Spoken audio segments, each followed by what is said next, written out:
How does a mother of 7, yes, I said 7, and kindergarten teacher make time for a thriving art business?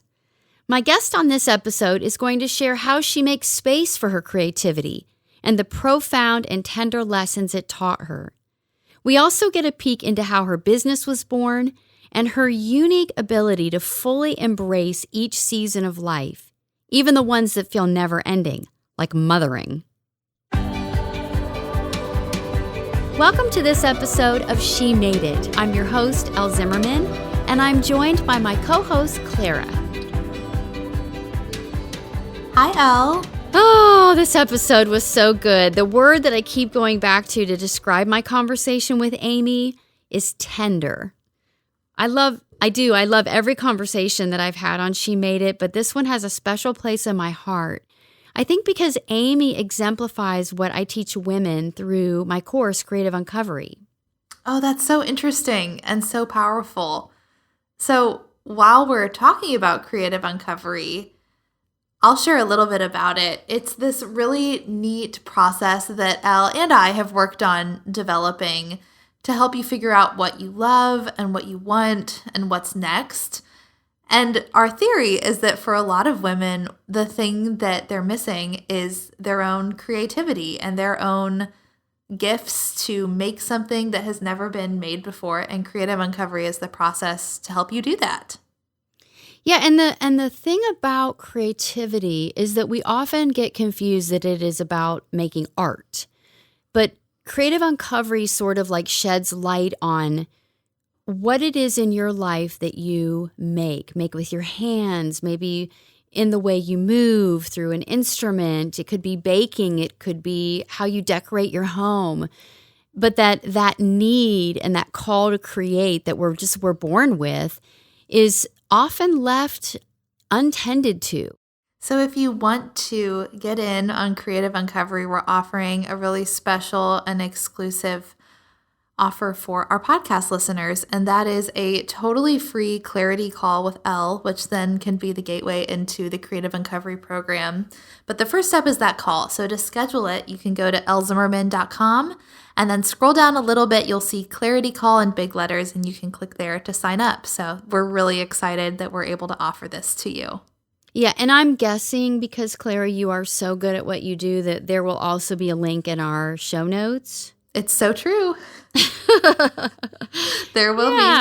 Yeah, but if you're driving in your car and you're listening to this and you can't access... I know one other thing, Clara, that I'm super proud of is we have some great reviews, and I would love to share one of those today. And yes, we're always asking for more reviews because that is the way that people find our podcast, and it can really serve and support more women on the journey.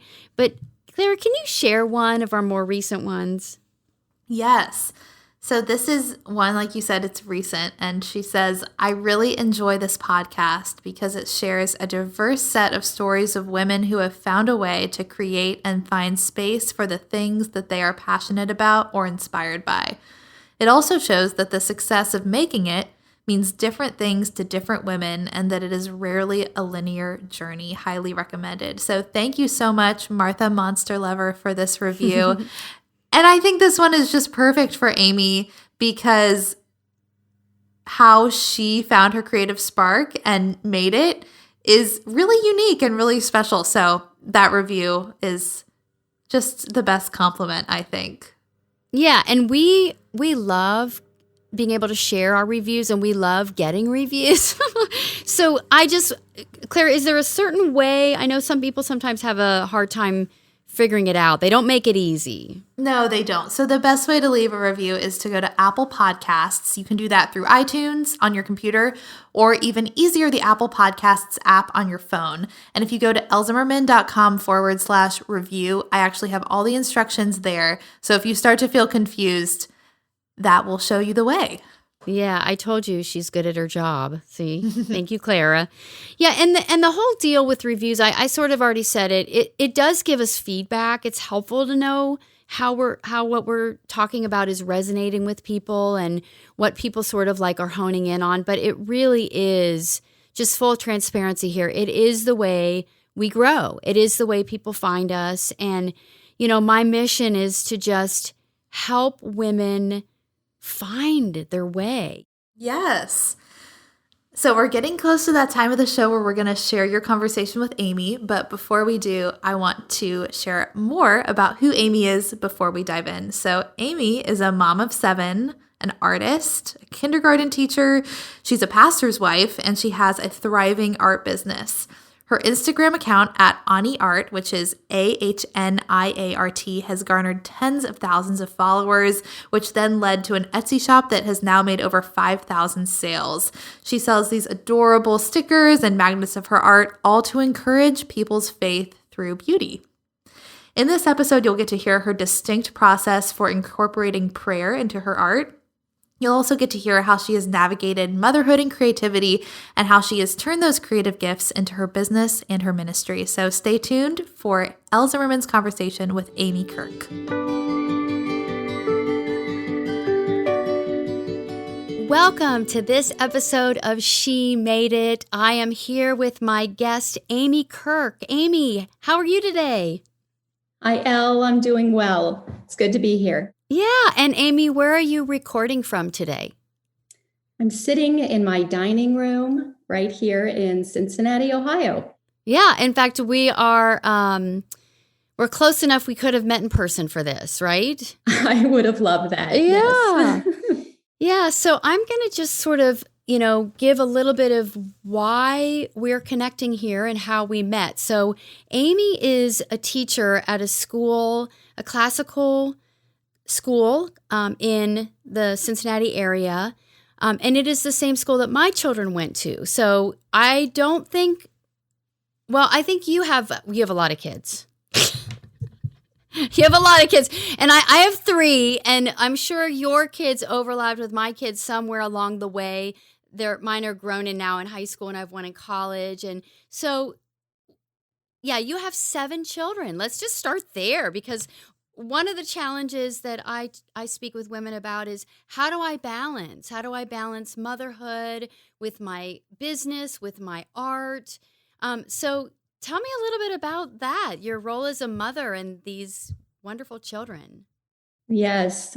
Yes. My tribe, my small army, as we call them. But yes, so we have 7 children. My husband and I both do. And we have 6 that the traditional way. And then our youngest son, Timothy, we folded him into our family through the miracle of adoption 10 years ago. So he's our caboose, and he's in 4th grade right now. And my oldest, Joshua, is 24. So they're all kind of sporadic in there. Wow. And how many are at home? I mean, probably a lot of them are home because of the pandemic, but how many are supposed to be home? Right. So right now, Joshua does live on his own, and Emma is next. She is a junior in college, so she'll be coming home tomorrow night, which I'm really excited about for spring break. And then the rest, Sophie is a senior at Mars Hill, and then we have Abby, Caleb, Chloe, and then Timothy. So yeah, so we have 5 still here in the house. That is so beautiful. And what is so amazing, and what I've enjoyed in watching, sort of, because I know you as a mother and I know you as a teacher. You also teach kindergarten at this school, correct? Yes, that's right. Yeah. And so how long have you been teaching? So this is my 6th year teaching, and that really is my background. I went to college to become a teacher, and I had the opportunity to teach for 5 years in the public school setting before my kids came along. And then once we started having children, my husband and I both felt a calling to homeschool. So we homeschooled, which really was a beautiful glue to our family, having so many and feeling like the world can really pull you apart in many different ways. For us, it was really important just to really draw us together for a good 10 years. And I see a beautiful friendship and relationship really among my children now. And we really attribute it to those years that we tucked in a bit as a family, not tucked in like we didn't relate to people, but because we were part of co-ops and lots of other special classes for them outside of homeschool. But we had a big move in there, and just having that consistency of homeschool was just really important. And we see the fruit of that now as we're back in a school setting. So Yeah, what I have found is I'm hearing that from a lot of people, but in relation to the last year, how the pandemic sort of brought everyone home, and not everyone was homeschooling, but we were doing school at home, and just the glue. I love that, the glue that put everyone in the same space, sharing meals. The commuting times were gone. I have heard it over and over and over, the value of that, like you say, tucking in. So what an incredible journey to have done that for 10 years. it was, and it wasn't always perfect, right? I mean, we had our struggles and many days of bickering and not getting along. And of course, I was exhausted at the end of the day, but I knew I was to continue on that path because I would wake up every morning with a renewed excitement for what the day was going to hold. And that began to change. I felt as we saw that our family was beginning to pivot a bit as my kids got older and schooling got more difficult. It was hard for me to give each of my children, because there were 7 of them, the undivided attention that I felt like each of them needed at that time. So I felt pulled very thin, and I wanted more for them. And so that's when we began our journey looking for what was next. And that next door opened up as we discovered Mars Hill and how our family fit into that school system. And how long did they go to the school before you started teaching, or did it sort of fall in place at the same time? So it was kind of over a period of time that we eventually all ended up there. And then when my youngest was school aged, I wanted to be close to my kids again, and I wanted to kind of experience the day with them again. And I just randomly applied, not knowing that a kindergarten position was coming open. And so I walked through that process, and I've been there ever since. I love that. And I love that you just kept following sort of what felt like the most natural next step. What feels like the right alignment, what feels best for me, for the kids. And then you just kept walking forward as the window became a door. Exactly. And I didn't, it was like, it wasn't a dead end. Yes, homeschooling was coming to an end, but I knew there were going to be new marching orders for me. I just had to be patient and wait to see what was that going to be. And patience is very difficult.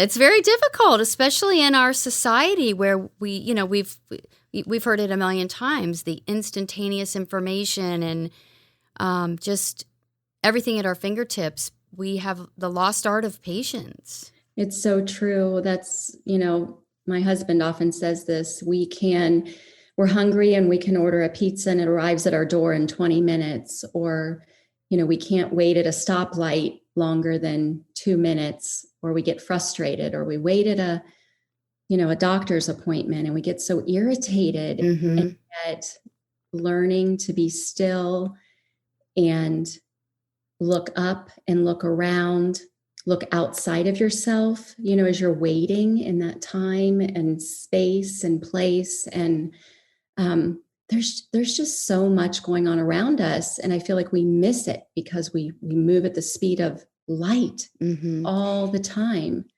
And silence. We have clouded everything with videos and radio, and I see my children walking around with their phones, and I cringe because there's not a moment of silence. Be with yourself, be with the peace and the quiet. Exactly.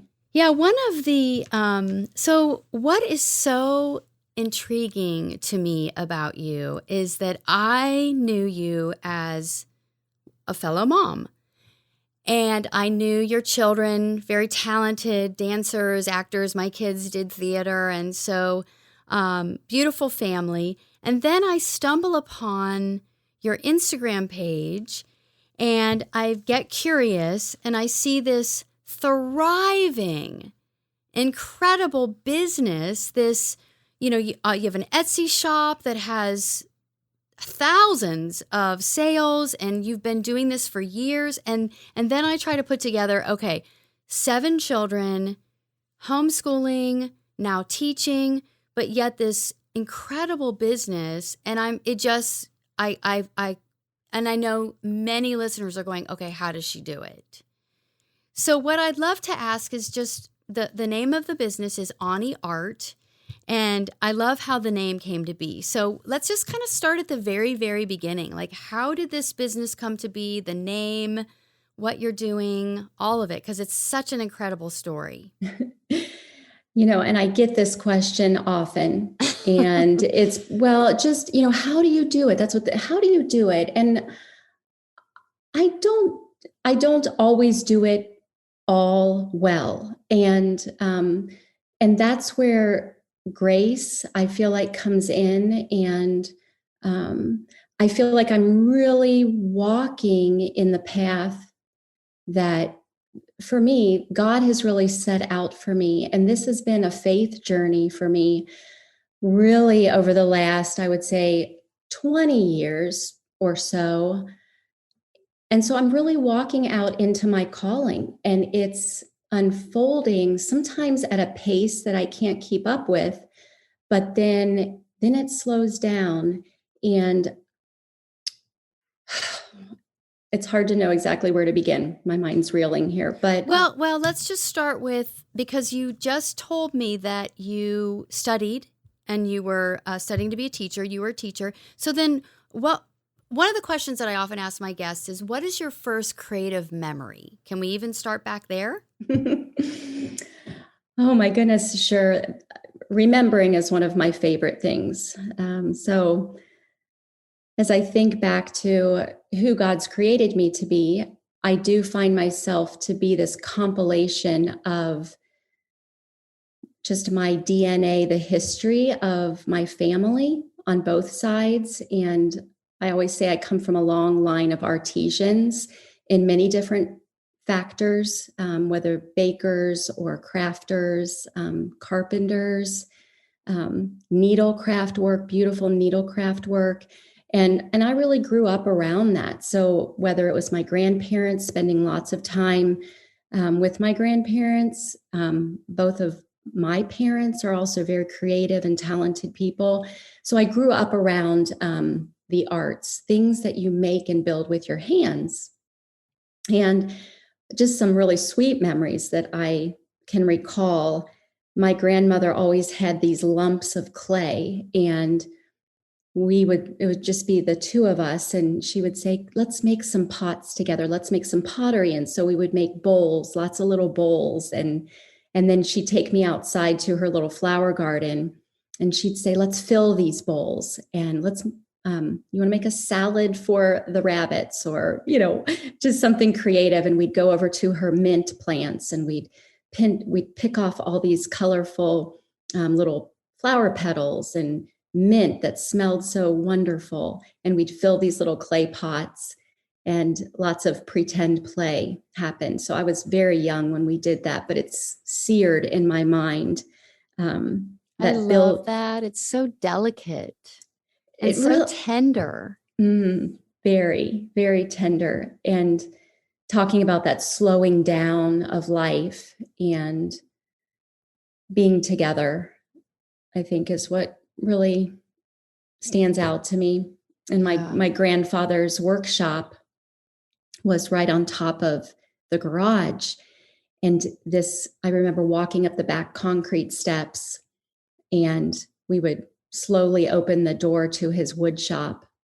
And even to this day, I can still see the sunbeams coming in, and the dust of the wood in the air and the crunching of the wood chips under my feet, and partially finished projects, all over this room. And it was a place of wonder, of creativity, and taking something and creating something new and useful.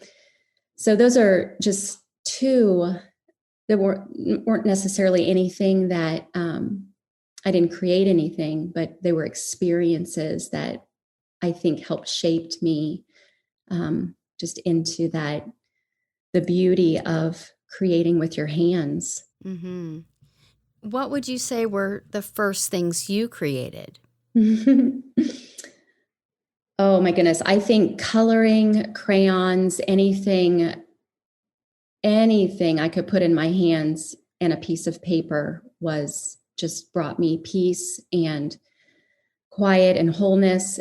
And when I was young, I began making little note cards, and my parents came alongside of me, and my dad would take them to work and he would Xerox them back when we called it Xeroxing. Mm-hmm. And he'd bring them home, and I would painstakingly hand color each little card. And then I would fold them and put them in a little Ziploc baggie, 5 of them. And sure enough, my parents' friends would arrive, I don't know, one time a week, and the doorbell would ring, and I want to buy 2 packages of Amy's cards. Oh my gosh. Oh, how old were you? Oh, it probably started in junior high, I would say. Oh, so you weren't a little girl. I wasn't little, okay. But I remember just the beginnings. I was definitely much smaller, just creating, and my parents let me paint murals on our basement wall and things like that. So I would have been younger at that point, but what a beautiful support, like this, like subtle, like, okay, now, do the work. And do you think they orchestrated the visitors for purchase?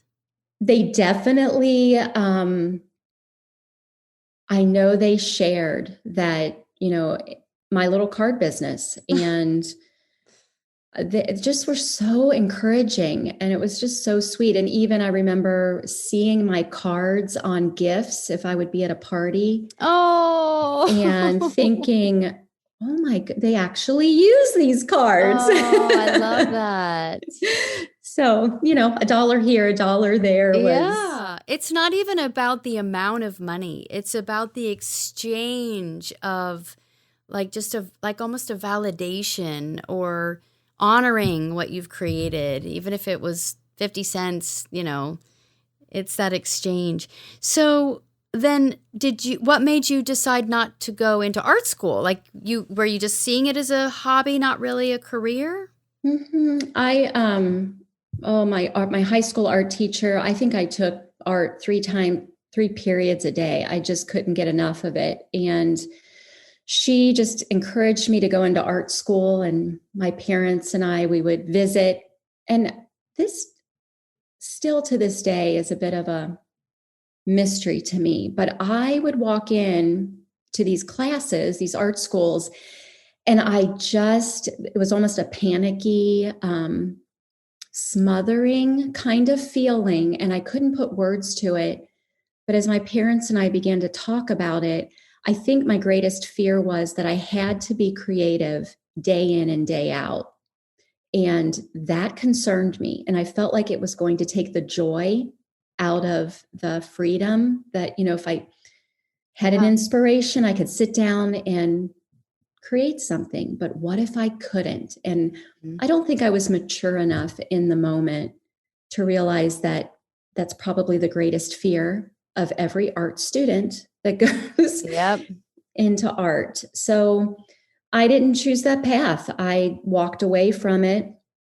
And my parents they actually encouraged me to go into education. And it was really a sweet outlet, because I've been able to be creative and use my artistic skills as an elementary school teacher. Mm-hmm. So that's been fun. Mm-hmm. Yeah. And then so first of all, it's so fascinating because sometimes, because I talk to a lot of different women in all different, sometimes they're entrepreneurs, sometimes they're artists, sometimes it's a combination. And I have heard two stories. One, they love dance or whatever the music is, but they know that it would stifle them to be studying it all day long, or that fear of now this becomes my work. Or then there's the other that embraces that, I don't know, the hills and valleys of creativity. But it definitely is there.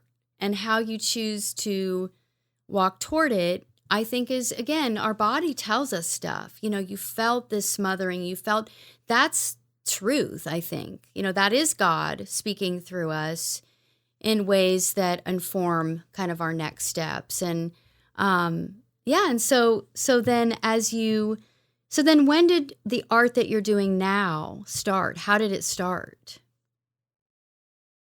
I wish I could give the exact year. So maybe, goodness. I remember we were on vacation maybe 6 years ago, 5 years ago. And I was painting. It was a rainy day on the island, and I brought my watercolors with me, and I was sitting and just totally immersed in, when my hands are busy, my heart is quiet. That's the only way I can describe it. And I think when I make room and make space, I do believe that God really speaks to me in those real tender times. And as I was painting, it was a thought that just entered, and it was, Amy, it's time to share. It's time to share what you're creating. And it's actually not about you. It's about me. And I feel like that was the Lord telling me, I've given you this gift and you're hiding it. And it's not just for you anymore. I want you to start sharing. And I thought, well, that's okay. Where do you do that? How does that look? And, Let me pause for just a minute. So then I kind of jumped. So you decided not to go into art school. So then how is your creativity expressed in those years through education, through raising kids? And you mentioned watercolor. I'd love to hear just sort of like what happened in that middle. So I became a teacher, and any way that I could decorate my room, bring color, it would seep out into the hallway, into big murals. I would tie education into anything colorful that I could put before the students. So just making ceiling to floor murals, and it would be a theme for the month. And then the kids, so if they read books, they would add to the mural whatever the theme was. So I had plenty of expression in the classroom. So those years definitely were a highlight for me, but that was pre-children. Yeah. And so then my husband and I got married. We moved to Boston. He went to seminary. That's where he was in seminary for 4 years. And we started a family. So, with 7 kids, you can guess that they came at a rapid pace. And so we were in Boston, and then we moved to Indiana. And then we moved back here to Ohio. My art was definitely, I would say it was put on the shelf during that time. I don't even know if I was able to pull it out periodically during the summer and do a couple of craft shows here and there. That's kind of coming back to me. It's kind of a blur, in those years where your kids are babies. And, sure. And so I remember my husband giving me he would come in and, I want you to go paint. I want you to go. And so I made a lot of little paintings on pieces of wood, and then things for people's homes, wall hangings and things like that. but I would kind of dip into that for a little bit, but it wasn't anything that I could really sustain during that Sounded like it time. was more therapy or It was. self-care. Yeah. Exactly. That's Yeah. exactly what it was. And so that was, and all of that when my kids were little, it was just spent really just throwing my heart into motherhood and loving on them and reading to them, experiencing play with them, cooking with them. My whole world, I think, was just really wrapped up in them, which I loved. I mean, that was a calling as well. So I don't remember necessarily missing that constant artistic piece. But it definitely came to a point where I was missing it. And I think as my kids began to get older and not need me as much, because their world begins to expand and they begin to, having things that they enjoy and outlets for them as well. So I began, if I can fast forward a little bit. Sure, because now you're sitting on the beach or wherever you are, and then you're watercoloring and you hear God say, okay, it's time. It's time. Yeah. So I just thought that was so interesting. And the only thing I could think of was Instagram. I had a family Instagram account that I had shared a couple of little line drawings on there. And I don't know, for whatever reason I did. And I was like, okay, all right, Lord, I'm going to go for it. I'm going to make it a public account, which was big for me because I can tend to be a pretty private person. And I posted that painting that I did on the island. That was my first post. Oh, I love it. And I just put it out there. And I don't even remember, but a few people might have commented on it who I had no idea who they were. And I thought, what am I getting into? Like, I really can't, do I respond to them? Do I have to maintain a friendship? Oh, this is so, again, the word tender keeps coming up. Like, there's just this like tenderness to the journey. Very much, very much. And so it was just kind of this slow. Over that rest of the summer, my husband and I moved a high top table into my kitchen right next to our little bay window that we have. And I went and bought some paints and some really good paint brushes and some watercolor paper. And I left it out on the table that whole summer. So when I'd wake up in the morning, I'd get my coffee, I had a place to go to, and everything was already set out. And of course, I always, for me, my launching pad is always God's word. So having my Bible right there, to be still and to listen, and it became my prayer time. And just having it open and available, I think was huge for me, because if you have to close stuff up and put it away, that's an extra amount of time and energy. And so just having it there day in and day out, and having my children, they watched me, and there were extra chairs, and sometimes they would just can't come and sit, and Mom, could I paint with you? Absolutely. And so I wasn't necessarily giving them a lesson, but I do think my actions were teaching them. Absolutely. Yeah, absolutely. Yeah. And so then just probably through time and just the unfolding of it. So how did you start selling? So it's a funny story too. So I began, I would, during that prayer, that quiet time in the morning, if I produced something, because not always, it was more of a process for me, just that quieting of my heart and watching the colors flow. And especially with watercolor, it's so beautiful that way. I would share it on Instagram. And a lot of times I would share something and think, oh, okay, this just doesn't set with me. I don't know. And that still small voice would say, this is actually not for you. Mm. And I would post it. And sure enough, this didn't happen all the time, but I would get a direct message. You don't know how much that image meant to me, or that speaks to me.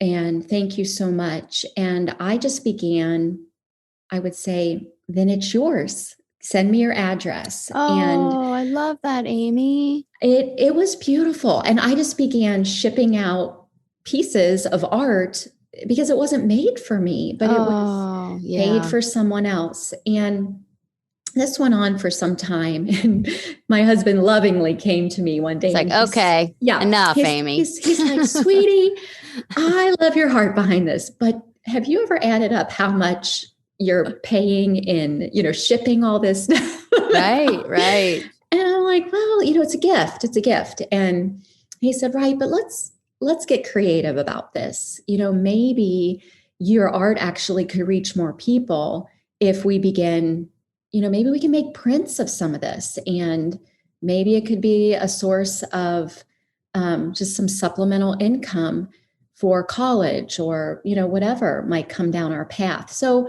that didn't come easy for me, mainly because time, right? You don't, with kids going to school and motherhood and everything else that comes with life. And so slowly, I would say over a year, maybe, we began to find a printer that we liked, or where do you buy paper? I didn't know where to buy paper. Right. And so at the same time, I began to really get woven in, and it was organically, and yet I do believe it was the Lord. I began to meet women online that were very like-minded.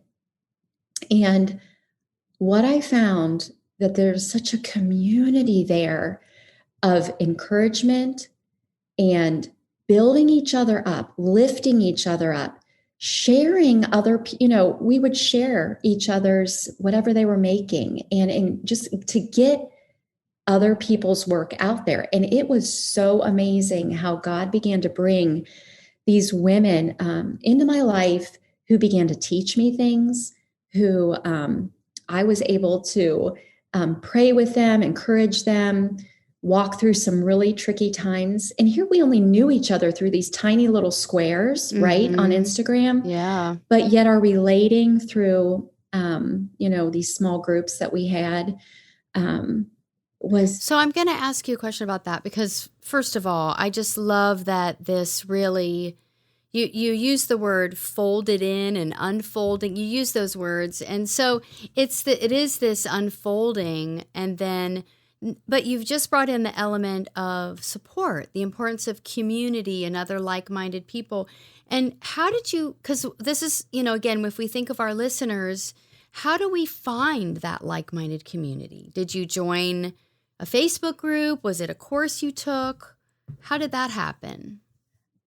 One woman reached out to me through a DM, and we had been following each other on Instagram, and she's an artisan down in North Carolina.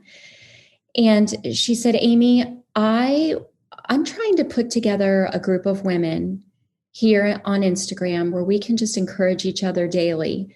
Would you want to do that? And if you really knew me, I mean, I don't always just jump at things. I want to make sure everything's going to be okay. And Sure. should I do this? Am I going to have the time to do this?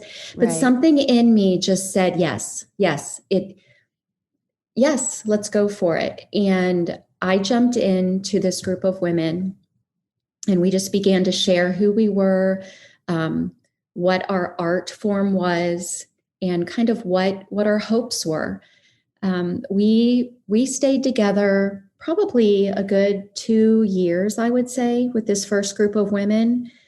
And we walked through some really challenging times with one another, some wonderful times. And what we found was, as we began to share about other people on our feed and in our stories and things like that, that our our accounts began to grow. And it wasn't like we set out necessarily to do that. And I think that's where it just kind of, the doors swung open in a way that I think because we were all, I don't know, it was just an encouraging community where. And just showing up with no ulterior motivation. It's pure, it's generous, it's really incredible. And it's very, very hard to be on social media. And it's very hard, especially when you're trying to grow a brand or, to lose sight and to try to get focused on the wrong metrics, the numbers, the followers, the sales. And so what I love about this, and again, as I think of listeners listening in, it's all about why. Why are you doing this? And how are you showing up? And what is aligned with your values? And if you're doing it according to your values, and I also want to go back to, you've said several times that just being still and listening to God, to whatever you call God, but that higher power in your life that is there to guide. And I also want to just reflect on, you also were clear that this was a yes.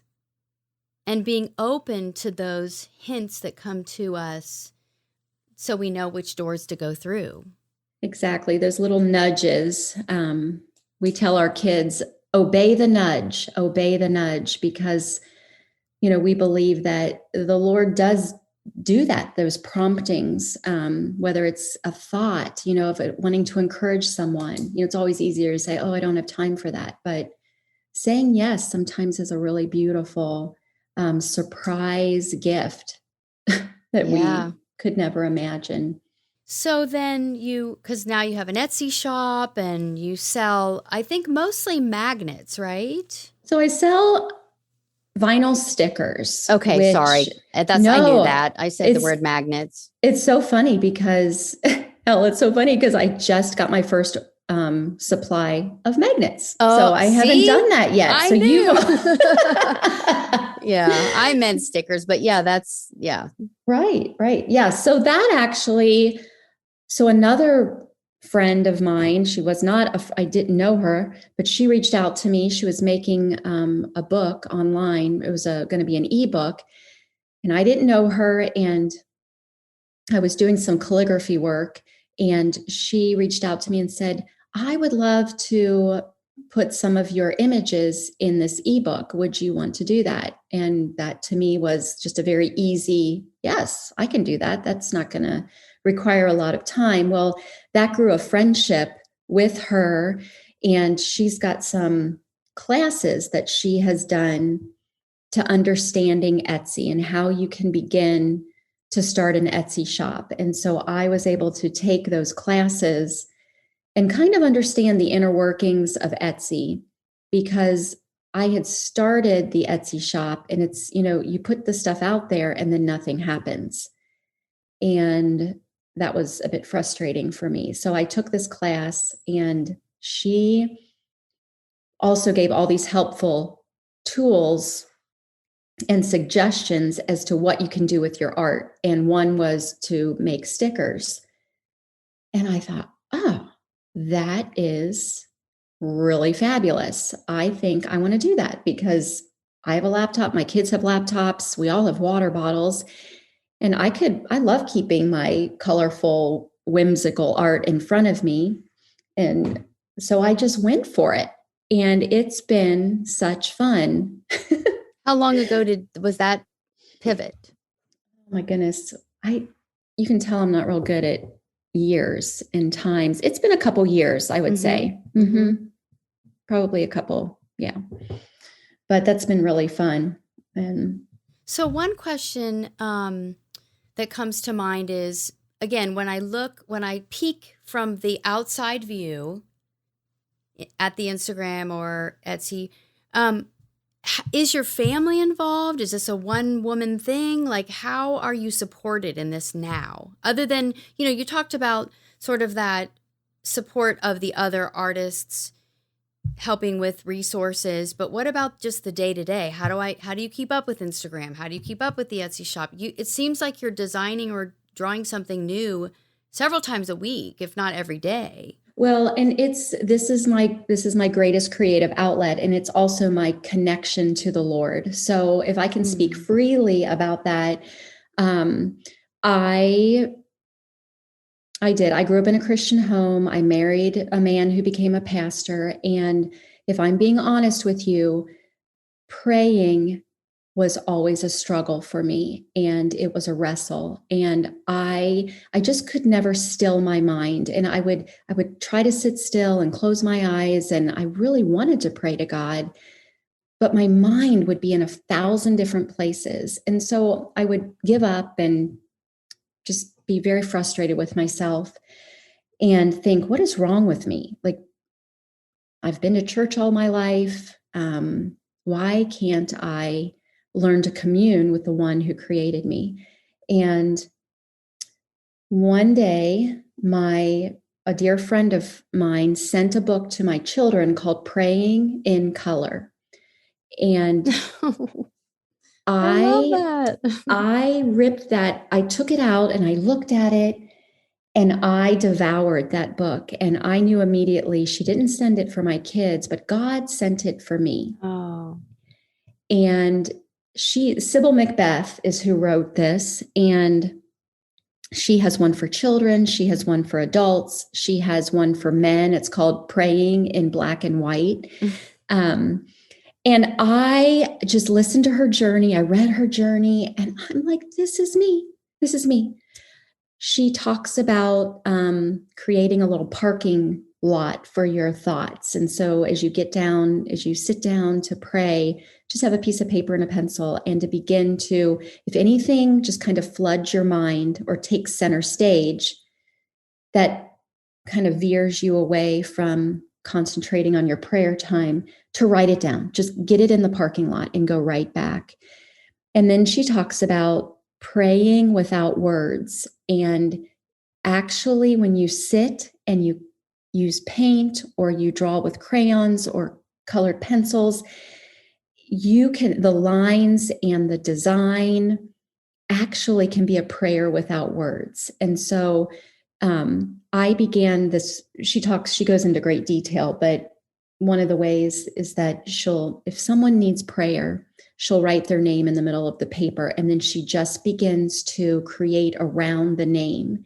And you focus on that person. And with every line and every stroke, you're spending time with the Lord, trusting that He knows exactly what they need.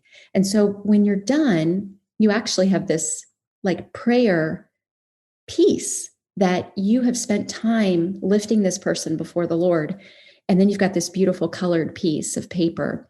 And I've sent these to people, and I'll say, I prayed for you this morning. I love this, Amy. This is so cool. This is something I've never had anyone talk about, like that you're just this vessel, this channel. Yeah. Well, it just opened a world to me. And I have been set free because I find my art, God created me to know Him best through my art. So when people say, how do you do it? I say, how can I not do it? Oh, yeah. Do you create every day? Do you make something every day? Well, so if I'm being honest, I'm in a season right now where God has me waiting and I'm just not producing anything. And that used to really scare me. I'm never going to be able to create again. But I'm learning the older I get and the more that I am consistent with doing what God has made me to do, I know I'm going to come up out of this. So when I'm in a time of creating, there's mornings where my alarm goes off at 5 and my eyes wake up and my eyes open up and I'm ready. Lord, what are we going to do this morning? What do you want to say to me? Do you want to create anything through me? What does your word have to say to me? And so a lot of times scripture is motivating me. Sometimes I can wake up and an image will already be in my mind. So I come down and I do have a space And if you go to my Instagram, all my art now is digital. I've fell in love with Procreate, the app, and just how easy that app is. And I open my Bible, and I begin creating. And sometimes something comes quickly, and God also gives me words, like physical words that He wants me to share, or maybe it's a prayer that I want to encourage the community that will come and read it that day. Sometimes it is just a picture with no words, but trusting that God has a greater purpose for it. So,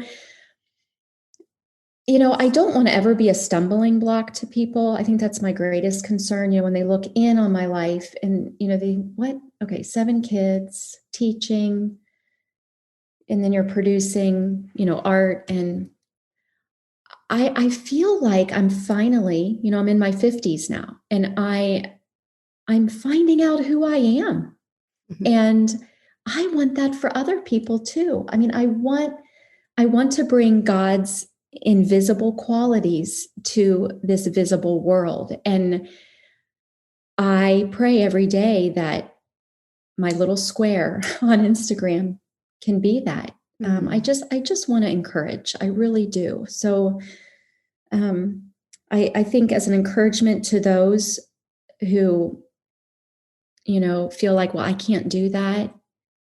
There's a powerful little word that I use with my kindergartners, and they'll say, Mrs. Kirk, I can't do, and I'll say, oh, I can't do this yet. And there is a powerful surge in that word yet. So, if someone wants to be creative or wants to find a connecting point with God, or believes that they have creativity, but they haven't found that open door yet,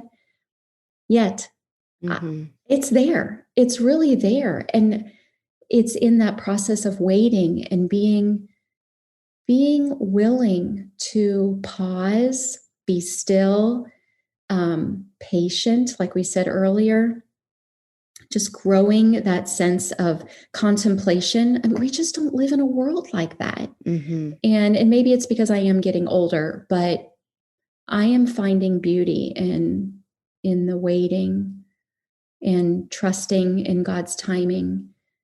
In ways. So So thank you. And that's so helpful, because I do think that the way you're approaching this and sort of your perspective on it is so unique and so valuable. What's interesting though is that you said I'm in a time of waiting when I'm not creating, but yet your daily prayer is creation. So how do you view that differently?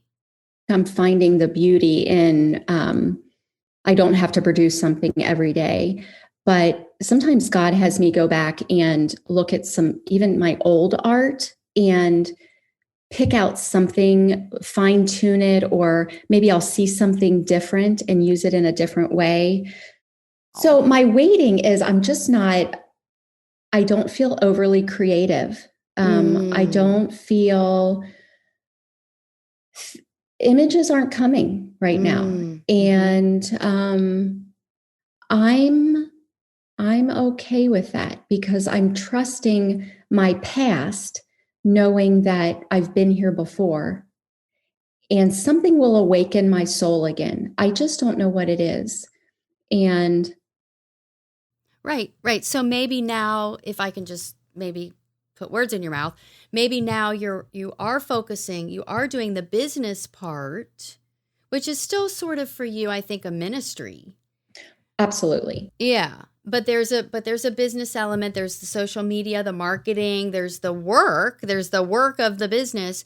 But that's where the focus is. But the actual inspiration, right, is not there. And what's interesting is we go back to the very beginning when you talked about art school and that feeling of suffocation, that fear of being able to stay inspired, and what wisdom you have now resting in Exactly. the history, in the trust of God, that it's not gone. It's just the season is something different now. Right. It's kind of like little winters every once in a while, where the Yeah. trees go to sleep. And I know springtime is coming.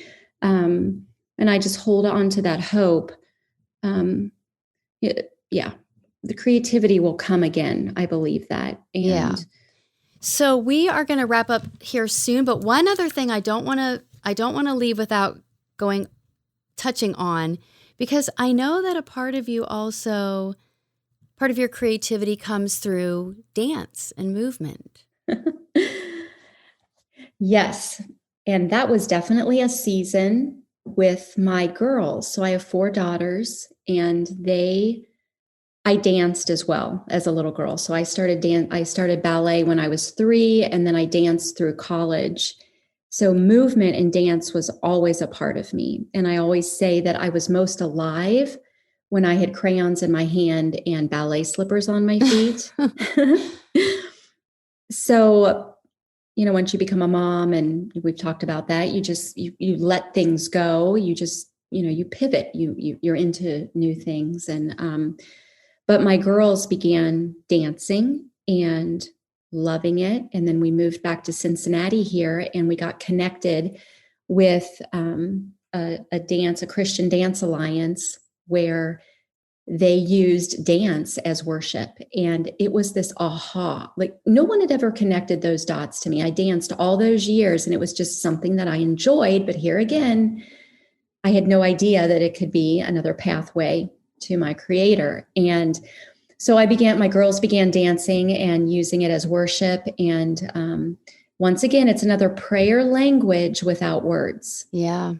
And my daughters would come home, and they would just tell me, Mom, we just spent, 30 minutes prayer dancing over one another. And they would share, and then they would just move and pray. And I was so fascinated by that. And I slowly began to say, hey, do you ever have moms come and do this? And so I had several opportunities. It's been several years now, but I was able to dance with my girls, and it was definitely a spiritual awakening, and just a beautiful form of worship for me, that I could meet God as my body moved and find freedom in that. So yeah, I look back on that as just another stepping stone in my faith journey, as God began to, there's really freedom, right? Freedom as we begin to become who we are and who we're created to be. But what is so beautiful about this is that I can just imagine this little girl wanting to pray and wanting to do it well, and not figuring it out and wrestling with it. And then the path of the art and color, and then this another layer of this physical expression. We're not taught that growing up. We're taught kneel, close your eyes, fold your hands, bow your head, and say your prayers. So this opening and expansion of this relationship that we can have. I remember growing up, because my background is singing. I was a singer. I played guitar. I did acting. I did dance a little bit older. But I remember playing music in church, being in like the folk guitar group. And I remember being told that singing is like praying twice. Oh, beautiful. And I was like, okay, I'm all in. Gives me chills. Yeah, because I grew up Catholic, and I grew up learning these memorized prayers that didn't feel connected for me. They felt, I was just reciting. I wasn't really communicating and connecting. And so when music and singing opened up as my way to create relationship, it changed my life. Wonderful. It's there's just the outlets, I think, to prayer are just innumerable. I mean, baking. I've talked to women, and I'll say, what do you love to do? What did you love to do as a child? We have to remember, back. What are the things that when you felt most fully alive? And stories like, baking Christmas cookies with my grandmother. Well, and they still love to bake now. Well, then that's a form of worshiping your creator. Do it unto him and bless others with it. Yeah. And I think if we could all kind of settle into really figuring out just the unique way we've all been knit together personally, and just really begin to walk out and finding that expression, because we are here on earth to glorify God, to enjoy him, and to love one another. And we're going to do that best when we're not comparing ourselves or to others, or wanting what somebody else has, or feeling like someone else's gift is more important. And I spent years on that road, thinking, oh, well, if I could, I don't know, sing in front of church, or if I could do that's more important. And God really had to shake me awake, I think, to, hey, can you just be who I created you to be? Right.